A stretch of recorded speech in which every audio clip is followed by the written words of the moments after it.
Ora viva! Sejam bem-vindos a mais um Teatralidades, o 27º, quem diria. Como o tempo passa, e passa tão depressa que nem dei conta de ter vindo aqui 27 semanas falar convosco. Porquê? Porque o prazer que tenho nisto é realmente sincero, verdadeiro, e faz com que o tempo aconteça simplesmente da maneira mais natural. Hoje irei abordar questões, e eu explico porquê. Porque esta semana estivemos a fazer a nossa candidatura, a candidatura do Varazim Teatro, ao apoio sustentado da DG Artes. Ora, estas candidaturas são todas cheias de procedimentos burocráticos, de textos que muitas das vezes são inclusive vazios, mas supostamente teóricos, nas defesas daquilo que são as atividades das estruturas. No caso do Varazim Teatro, não poderia deixar de ser diferente, tivemos que defender aquilo que é a nossa atividade.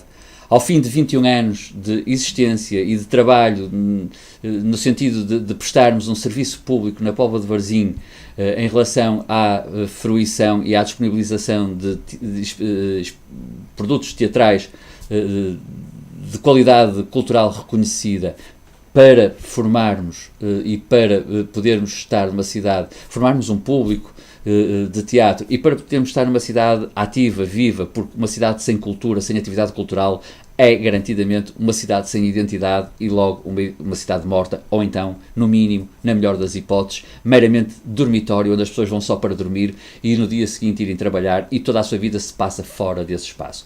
Nós não queremos, nós há 21 anos que trabalhamos para que a Póvoa não seja um desses locais e julgo não ser nenhum tipo de excesso de autoconsideração, dizer que temos vindo a desempenhar esse papel o melhor que nos é possível, com todos os recursos que nos são atribuídos e usando isso sempre em favor do público e em favor do teatro. Dito isto, estas últimas semanas foram muito ligadas a isso, muitas pesquisas, e então lembrei-me que se calhar seria interessante explicar algumas coisas que às vezes ouvimos e parecem assim coisas muito... e são mecanismos complexos, mas que a sua finalidade é fácil de se compreender. Eu não vou ser extensivo, acho até aqui já falei demais, portanto não irei falar muito mais, mas eu queria abordar esta questão das linguagens artísticas, das correntes artísticas, porque às vezes isto parece que são apenas coisas criadas sem nexo, e não. É fácil de explicar isto. Como nasce, como surge uma nova corrente, como surge uma nova linguagem em determinadas alturas e porque é que não é noutras? Porque é que é naquelas?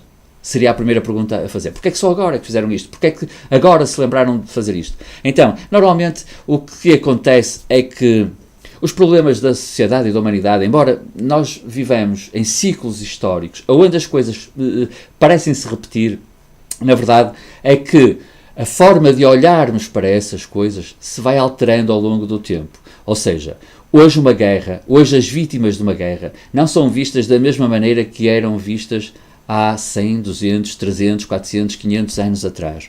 Hoje, mesmo o comportamento da guerra, ou em guerra, de quem está em guerra, não pode ser o mesmo de há 100, 200, 300, 400, 500 anos atrás. Não faz sentido, por exemplo, se pensássemos numa figura que já deu muito à literatura, muito à história, inclusive ao teatro, como o Gengis Khan, que violava todas as mulheres dos seus adversários como meio de oprimir, meio de demonstrar o seu poder, meio de subjugar o outro povo e que levou a que, segundo parece, ele seja responsável por 90% ou algo assim dos genes dos mongóis. Mas esse tipo de comportamento nos dias de hoje é recriminado mundialmente, é recriminado por uma consciência coletiva mundial. Há, inclusive, supostamente tribunais que atuam e que agem sobre essas situações das violações dos direitos mais básicos da humanidade e, portanto, as guerras continuam a ter os mesmos assuntos, continuam a ter os mesmos motivos, as mesmas origens, sejam elas as religiosas, como sempre foram, sejam elas para obter vantagem de território e obter mais recursos, como também sempre foram, sejam elas para anexar outros povos, para conseguir exercer um poder sobre um povo eventualmente menos protegido ou mais fraco, uma sociedade, um povo, um país, e subjugar esse país à vontade de um outro muito mais forte, como sempre foi. A verdade é que olhamos de forma diferente. E esta mudança, esta alteração na forma de olhar que se vem dando ao longo dos tempos, na arte, nos artistas, faz com que eles tenham uma percepção da necessidade de falar sobre os assuntos. Eu estou a falar da guerra, mas também poderia ser do amor. A maneira como se vê o amor é diferente hoje daquilo que se via há uns anos atrás. E exatamente igual às guerras. A maneira como se vê, como se olha, por exemplo, para as relações dos amantes, nos dias de hoje já falamos entre géneros iguais, já falamos de tanta coisa que naquela altura nem sequer era abordado. As pessoas, numa situação de um homossexual era facilmente morto.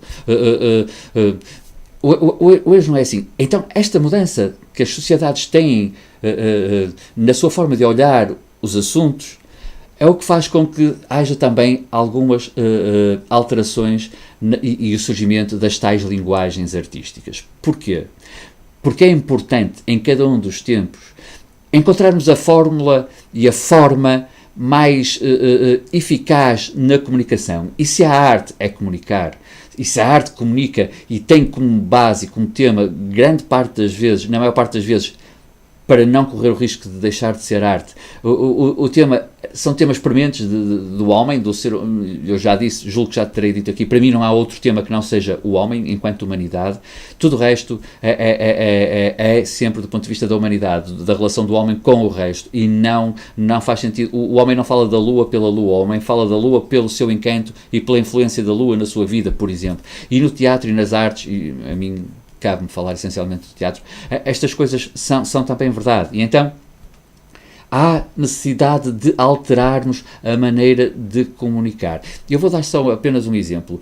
O teatro expressionista, que é algo que me tem interessado nos últimos tempos e que tenho andado a aprofundar os meus conhecimentos, que surgiu no início do século XX, nos anos 10, e que teve uma duração até 20, até a década de 20. Embora depois tenha mantido. Mas porquê? Porque surgiu na Alemanha. E porquê que surgiu na Alemanha? Porque as pessoas, na Alemanha, conseguiam perceber aquilo que estava a acontecer na sociedade. E acharam que a forma de comunicar não poderia ser o naturalismo e tinha que ser o expressionismo. Eles tinham que tocar no espectador e deixar o espectador mergulhado na subjetividade de ele próprio compreender aquilo que ali estava. Não servia, achavam. Isto é apenas um exemplo, e para mim seria muito interessante ter tempo e ter no tempo a possibilidade de falar de muitos outros. Este não é melhor que os outros, é apenas um exemplo. Não bastava falar sobre o tema, era necessário provocar uma reflexão efetiva e livre no espectador para ele compreender, não lhe dizer como ele deveria pensar.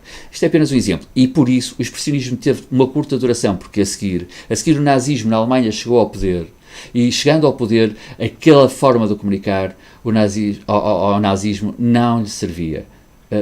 Era necessário alterar a forma de comunicar, e então tratou-se de se censurar, abafar, aniquilar a arte independente que ousava falar dessa transformação que estava a acontecer na sociedade alemã. Mas obviamente que depois noutros países estas linguagens contaminam-se culturalmente e passam para outros países. Noutros países ainda se continuou a desenvolver durante mais alguns anos, mas na Alemanha, que era a origem, que era a mãe, que era a fonte, foi completamente anulada pelo nazismo. E pronto, era isto que eu queria partilhar convosco. Ou seja, estas coisas parecem que são apenas coisas de intelectualidades que alguns eruditos gostam de falar. Eu, que não sou nada disso, gosto imenso de compreender estas coisas e estou aqui para partilhar consigo aquilo que eu vou conseguindo aprender ao longo da minha vida. Bem-ajam e até para a semana.